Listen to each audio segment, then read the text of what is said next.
One of the things that I've been seeing in LA is just the lack of resources given to those communities that mostly need alternative and cheaper methods of transportation. Other nonprofits do amazing work, but they do so much work within more affluent neighborhoods, not like Boyle Heights, South Central, Watts, Compton, other neighborhoods that have the same kind of needs, but there's nobody organizing in our neighborhoods. We want to get some bike lanes up in Boyle Heights. So we're going out and we're actually speaking to people, business owners, people that are just walking on the street. The big thing for this project is to ensure that we are able to get low-income communities of color to be engaged in becoming our own bike advocates. The project I'm working on now with MCM is the Promotores program. Filling in that gap of what's been missing in bicycle advocacy here in Los Angeles. So identifying our team was critical. I really like riding my bike because it makes me feel more connected in my community. I've been biking since I was in high school. I've been biking 13, 14 years. Sometimes 5 to 20 miles a day. I've only used public transportation and bicycle. Even now, I still don't drive a car, carless. I think we honestly have a really awesome team of folks. Yes, we wanted to make sure that everybody in the Promotores reflected the community members. I grew up here. They see me as, they see their kids. They offered me a chance to do something for the better of the community, and I took it. So the next step was to really strategize of what our game plan was going to be. Maybe doing like some kind of workshop event. Yeah, so for me, a bike ride would be doing that. It seems like we all come to agreement that bike lanes are needed in this community. We decided that we wanted to focus on Boyle Heights and the bike lanes that are potentially going to be going up from Huntington to 8th on Soto and from 4th to 8th on Boyle Avenue. It was really important to advocate for bicycle lanes, especially on Soto, just because of the high collision rates, the high death rates. Over 60% of all households here in Boyle Heights have less than one vehicle, so that's telling us that most people here don't have a car. A community where you have a lot of youth, a lot of undocumented folks who really riding their bike is their only means of transportation. If we're gonna advocate for these bike lanes, it has to meet the needs of the communities. We cannot just slap on paint onto pavement. So one of the first actions we did was create a survey, a community survey, where we sent out to over 200 stakeholders, where we were inquiring what are their bicycle needs, how would we increase ridership, Just to see what they want. If people don't even know they have choices or input or a voice to it. and that was key because that developed really our campaign. Okay, well, based on what people are saying, here's what we need. Just that conversation when we talk about more than just, a bicycle lane, but it's a bicycle lane, but there's also bike safety education programs, right? Safer streets, more lighting. We kicked off the survey at 2014 Summer Clitoral Mass.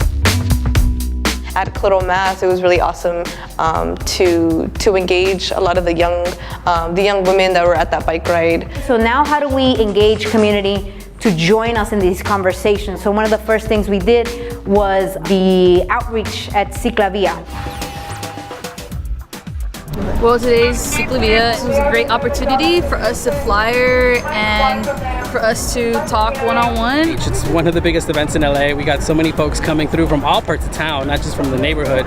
So it's a good way to just connect folks, to get the word out to everyone we can. We flyered over, I believe it was 300 flyers there. That helped us to invite people to the meeting that we had. So we're going to do a community meeting on the 26th to talk about that, infrastructure, the policies. So that's what we're asking folks to sign up. Yeah. There's so much going on in our neighborhood right now that's changing that. Anything new infrastructure-wise is seen as a form of gentrification. So we were really keeping our ear to the community and responding to it, being like, okay, if that's a concern, then let's address it and let's have a workshop about it. So when we did Will Bikes Gentrify Our Hood. My name is Tiffany Lamb. I'm born and raised in Boyle Heights. I wanted to come here today because I'm very specifically interested in issues of gentrification because I see a lot of changes in my neighborhood.